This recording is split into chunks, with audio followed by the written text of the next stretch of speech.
नमस्कार, जोहार। मैं गायत्री शर्मा और आप देख रहे हैं न्यूज़ पोस्टमार्टम। आज एक बार फिर एक नए गांव के दौरे में न्यूज़ पोस्टमार्टम की टीम आ पहुंची है। हम लगातार आपसे वो ज़मीनी हकीकत से रूबरू करवा रहे हैं जिससे यहाँ के क्षेत्र के लोग जूझ रहे हैं। अगर मैं सिर्फ आधारभूत सुविधा की बात करूँ, सड़क, जल, मकान, ये तीनों ही नहीं है। अब आप कल्पना करिए कि यहाँ के लोग कैसे गुजर बसर कर रहे हैं। हमारे पीछे एक घर है जो मैं दिखाना चाहूँगी, जो आपको शायद यह घर बहुत छोटा लगे, विचलित लगे, लेकिन मैं ये बताऊं कि इस घर में एक बड़ा परिवार रहता है। जी हाँ, रूबी परवीन के जो संरक्षक है गुलजार अंसारी जी लगातार इस तरह के घरों में जा करके समस्याओं को सुनते हुए, आइए मैं आपको पहले घर का नज़ारा दिखा दूं। तो आप देख सकते हैं रूबी परवीन कहीं और लोगों की समस्या सुन रही हैं और तमाम जो कार्यकर्ता है, निवेदक है, संरक्षक है, गुलजार अंसारी जी लगातार लोगों के घर में जाकर उनकी समस्याओं को सुनते हुए। यह घर कितना छोटा है, इसकी छत एक और गिर रही है। इसी घर में 4 परिवार के साथ बच्चों के साथ एक परिवार रहता है। हम सीधे तौर पे गुलजार जी से बात करना चाहेंगे कि सर ये कितना छोटा मकान है। आप कल्पना कर सकते हैं कि यहाँ पे बहुत दुखी से सब झेल रहे हैं। दुनिया में बहुत लोग हैं, बहुत मकान है, बड़ा बड़ा मंजिल है, लेकिन मंजिल बना के जो पड़ोसी रह रहे हैं, अब पड़ोसी देखिए कितना छोटा नजराना है। देख लीजिए आप लोग, इस सबको इस तरह से सपोर्ट किया जा करता है। अपना ही सिर्फ मकान बना के रह रहा है, परिवार को किसी तरह से पड़ोसी कोई सब व्यवस्था नहीं दे रहा है और देना चाहिए, क्योंकि अपना मकान ही बना के अपना जेब नहीं भरना है। लोग जनता है, लोकतंत्र है, सभी को सभी अधिकार है। आपके साथ जो महिला है उन्हें जिला परिषद जो रह चुके हैं, उनके कार्यों से काफी शिकायत है। शिकायत नहीं है, हम लोग डोर टू डोर घूम रहे हैं। उनका कहना है कि विकास नहीं हुआ है, इसलिए विकास नहीं हुआ। हम लोग एक मौका दे रूबी परवीन जी को, तो आप एक उम्मीद दे रहे हैं? उम्मीद दे रहे हैं और हम लोग को रूबी परवीन को बाल्टीन छाप से क्रमांक 9 से उठाए हैं और उसका मैं संरक्षक गुलजार अंसारी, कांके पतरा टोली। तो इस महिला का आपके जीतने के बाद क्या इनका आवास योजना पास हो जाएगा? एकदम हो जाएगा। हम लोग लाने का पूरा प्रयास करेंगे।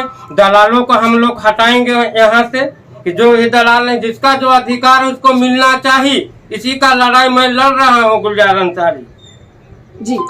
तो आपने देखा कि संरक्षक गुलजार अंसारी सीधे तौर पे ये बता रहे हैं कि रूबी परवीन के आते ही इस तरह के तमाम असहाय लोगों के जरूरतों को ध्यान में रखा जाएगा। उनका निस्वार्थ भावना से उन तक सारी सुविधाएं पहुंचेगी।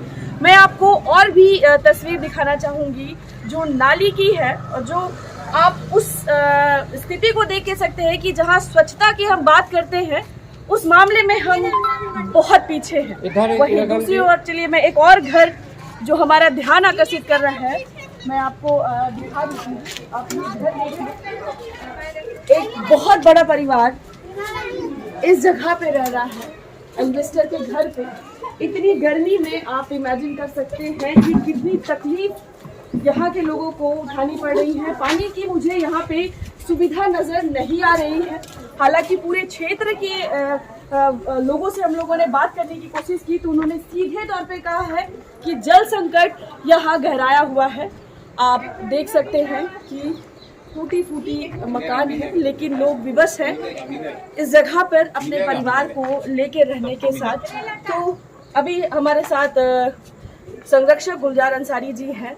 सर क्या बोलेंगे, यहाँ पे रोजगार की भी कोई उम्मीद नजर नहीं आ रही है? नहीं, नजर तो नहीं आ रही है। शौचालय की भी कुछ व्यवस्था यहाँ पे व्यवस्था नहीं है यहाँ पर। हम तो डोर टू डोर घूम रहे हैं, देख रहे हैं, काफी सबको दिक्कत है। सब जी कैसे रहा है, यहाँ का लोग कोऑपरेट क्यों नहीं कर रहा है, यहाँ का विधायक क्यों नहीं कोऑपरेट कर रहे हैं, संसद क्यों नहीं कोऑपरेट कर रहे हैं, क्यों नहीं कर रहे हैं, काहे नहीं कर रहे हैं, उसका मैं जवाब मांगता हूँ सभी से।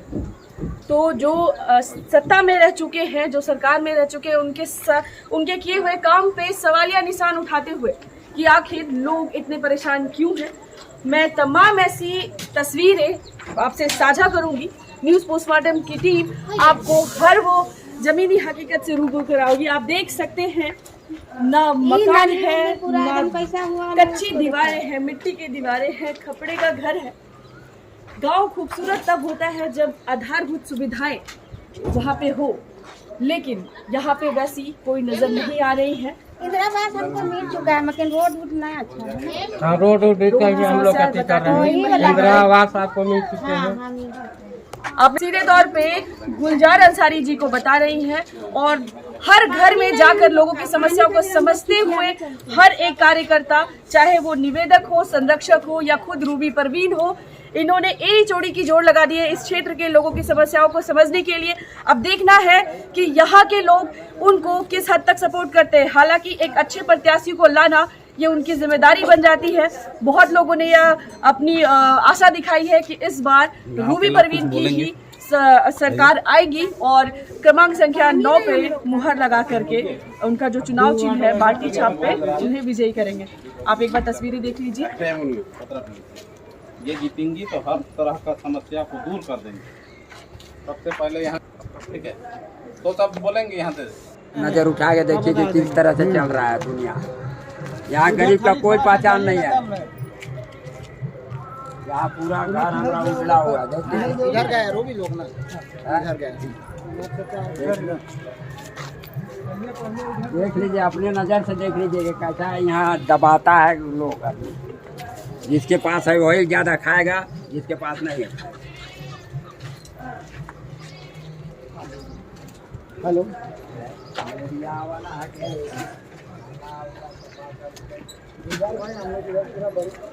हाँ पूरा बना लिए हम लोग इधर का।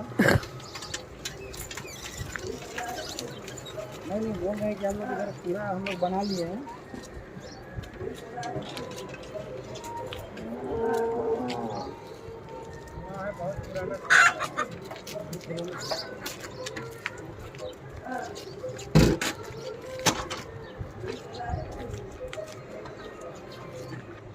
बिल्कुल बनेगी। विकास का यहाँ बहुत ज़रूरी है, ठीक है। यहाँ विकास इतना कम स्तर पे हुआ है ना, और यहाँ पे अच्छे नेता का बहुत ज़रूरी था। अब रूबी इंशाअल्लाह जीत जाएगी। रूबी परवीन अगर जीत जाती है तो यहाँ पूरा विकास लाएगी। यहाँ रोड इतने ख़राब है, घर कच्चे हैं, नालियाँ का तो ठिकाने नहीं है यहाँ। मैंने मुझे कहीं भी कोई स्वास्थ्य केंद्र नजर नहीं आया। स्कूल भी नहीं है। स्कूल की भी एक स्कूल मध्य विद्यालय नजर आया, लेकिन वो काफी जर्जर हालत में थे। वो सब तो बहुत दिक्कत है, लेकिन देखिए जब इंसान जीत जाता है, पावर हो जाता है, तब यहाँ कुछ कर पाता है। अब इंशाअल्लाह अगर रूबी जीत जाएगी, उनके हाथ में पावर आएगा, तब तो वो बदल पाएगी यहाँ की स्थिति को। और शिक्षा पे क्या बोलेंगे? शिक्षा का अभाव आपको इस दौरे में नजर आया क्या? यहाँ उस तरह से स्कूल तो दिखा नहीं। कुछ स्कूलें दिखे हैं तो वो भी तो बंद पड़े हुए हैं। यहाँ का पढ़ाई का कुछ ऐसा पता नहीं चल रहा। बच्चे तो केवल खेल रहे हैं, कूद रहे हैं, पढ़ाई लिखाई तो ऐसा दिखाई नहीं दे रहा है। तो इस बार रूबी परवीन के पिछड़े गांव में आए हैं, उस टाइप से यहाँ पे लग रहा है। तो ये जो मैडम आपने पिछड़ा शब्द जो यूज किया अभी, तो क्या इस बार रूबी परवीन के आने के साथ ये पिछड़ा शब्द हटेगा? रूबी परवीन अगर जीत जाती है तो 100% यहाँ से हटाएगी इंशाल्लाह। वो सबसे पहले तो शिक्षा में ध्यान देगी, फिर रोड नालियों में ध्यान देगी, बिजली पानी में ध्यान देगी। ये सब समस्या हट जाएंगे तो ये गाँव ऑलरेडी उन्नति की तरफ चल जाएगा और गांव की तस्वीर भी बदल जाएगी। हाँ बिल्कुल बदल जाएगी। चलो ना, तुम लोग भी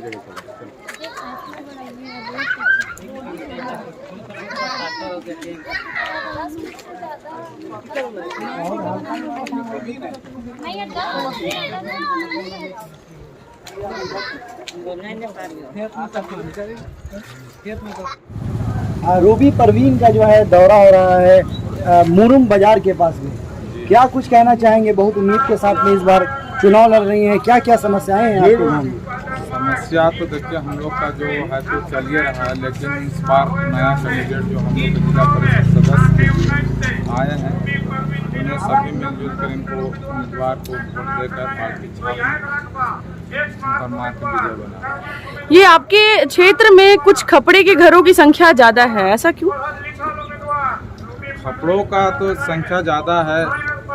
इंदिरा आवास जो उस लायक का आदमी को हो, उनको सही से हमारे मुखिया और पंचायत समिति सदस्य सभी लोग उसको चिन्हित करके नहीं दिए जाते हैं और उस लायक को देते हैं जो उनका जो कुछ ऊपर है हिस्से को देके जो नीचे वाले हिस्सों को नहीं देते हैं, जो जिसमें कर सकते हैं। तो ये जो पर्ची आपके हाथ में है वो किनके नाम की है? ये श्रीमती रूबी परवीन का लोगों से क्या कुछ अपील करना चाहेंगे?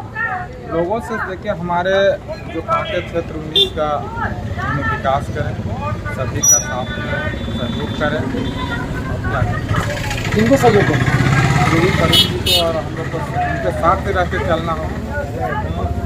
ठीक है मैडम, आज आप कहाँ का दौरा कर पे निकली हैं और किस तरह की समस्याएं आपको देखने मिल रही हैं? आज मुरुम बाजार का दौरा करते हुए हम लोग निकले हैं। यहाँ पे यही देखने को मिल रहा है कि काफ़ी जगह खपड़ा फूस का मकान है, वो भी सही से बना हुआ नहीं है, नालियाँ नहीं है रोड पे साइड पे बना हुआ, साफ सफाई भी उतना अच्छा से है नहीं, वो सब पे ध्यान देना है। मैम, जैसे इस क्षेत्र का मुरुम बाजार काफी प्रसिद्ध है, तो क्या इस बाजार में लोगों के लिए, चाहे वो फल विक्रेता हो, सब्जी विक्रेता हो, उनके लिए आप कुछ काम करना चाहेंगी अगर जनता आपको लेके आती है तो?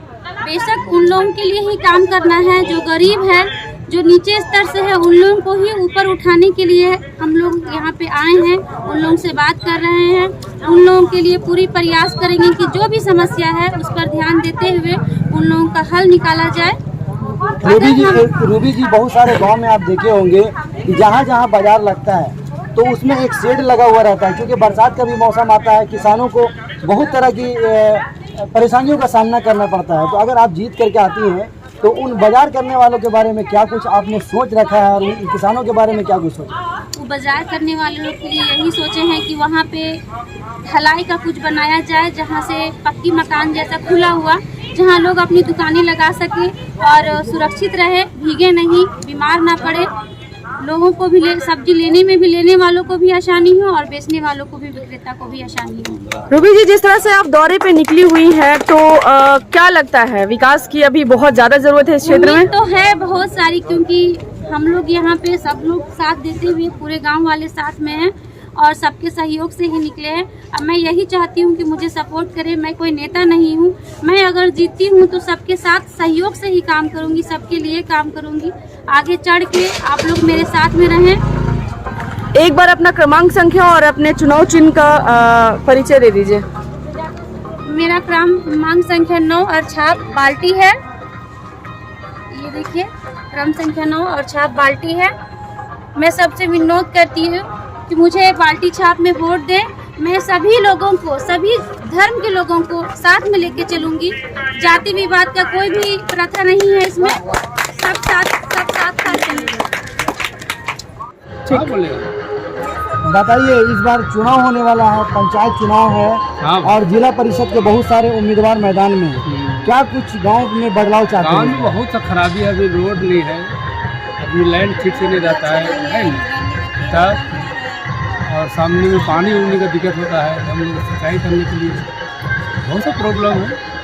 पानी लाने कहाँ से जाते हैं? पानी तो हम लोग को दूर से तो कुआं है घर में, लेकिन अच्छा, बाद में तो थोड़ा सा दिक्कत होता है। तो इस बार क्या कुछ उम्मीद रखें? गाँव उम्मीद रखेंगे, देखिए अब कौन जीतता है तब ना। आप जिनको वोट दीजिएगा वही जीतेंगे। हाँ, बात तो सही है। कितना दिक्कत होइला, क्या बोल रहे हैं, बोलिए। कितना दिक्कत होइला, क्या दिक्कत होता है? चीज कर हम इनका तकलीफ क्या चीज? हिने रोड ना खाए, हिने पानी ना खाए, तो कभी कोई देखने नहीं आए यहाँ पे? नहीं कोई नहीं, ओथे उन्हें से उन्हें खत्म हो जाला कि खाली अच्छा। वोट भर एखन सिलसिली रहता है, तब से ओकर बाद में वो फिर ई कनादू गाँव के झांकत रहता है नहीं। अच्छा, तो इस बार वोट फिर से हो रहा है 5 सालों के बाद, तो क्या कुछ उम्मीद रख रहे हैं चाची? क्या उम्मीद रख रहे हैं इस बार? उम्मीद तो भाई रखे इसने है कि सब दिन इसने बात हुआ होइला, मतलब बदलाव होगा। जीतल का बीच ने कोई तो कौन है कि चिन्हबे नहीं करती, मतलब जीतने के बाद नहीं पहचानता? नहीं पहचानते नहीं करते कि कौन है कि तो गरीब ही कि अमीर ही कि खा ले हो चाहे ना। आपके हाथ में डेगची है, कहाँ जा रहे हैं आप? पानी लाने पानी जा रहे हैं? कहाँ से? कितना दूर? हमारे घर अकेले के। अच्छा, इतना दूर से? हाँ, मतलब पानी की यहाँ दूसरा गाँव है, दूसरा गाँव है, दूसरा गाँव। अच्छा, दूसरे गांव से आप दूसरे गांव पानी लेने के लिए आए हैं। तो क्या कुछ अपील करना चाहेंगे आप? पी ले है हम के पानी का रथी ना खाए। अच्छा मतलब